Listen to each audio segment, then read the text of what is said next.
তিন জেলায় সড়ক দুর্ঘটনায় প্রাণ গেছেন নারী সহ ৭ জনের, আহত হয়েছেন ২৬ জন। চট্টগ্রামের আনোয়ারায় কর্ণফুলী টানেল মোড়ে নিয়ন্ত্রণ হারিয়ে যাত্রীবাহী বাসের চাপায় প্রাণ গেছে ২ নারীর। এ সময় আহত হয় আরও ১৫ জন।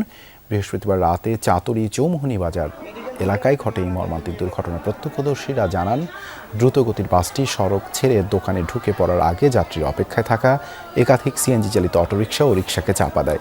এতে ঘটনাস্থলেই তৈরি হয় বিভীষিকাময় পরিস্থিতি। নিহতরা হলেন পলি দত্ত ও ইফা শীল। তারা পেশায় পোশাক কারখানার শ্রমিক বলে জানা গেছে।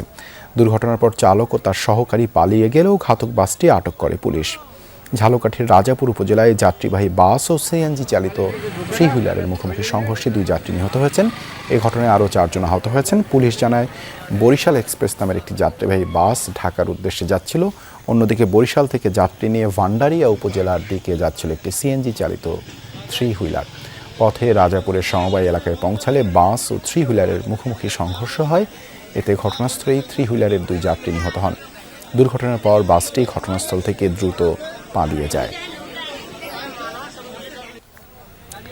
এদিকে রাতে টাঙ্গাইল ময়মনসিংহ আঞ্চলিক মহাসড়কের মধুপুর উপজেলার রক্তিপাড়া এলাকায় বাস ও বালুবাহী ট্রাকের মুখোমুখি সংঘর্ষে 3 জন নিহত এবং অন্তত 7 জন আহত হয়েছেন। পুলিশ জানায়, টাঙ্গাইলগামী একটি বালুবাহী ট্রাকের সঙ্গে জামালপুরগামী একটি যাত্রীবাহী বাসের মুখোমুখি সংঘর্ষ হয়। এতে ঘটনাস্থলেই 3 জন নিহত হন।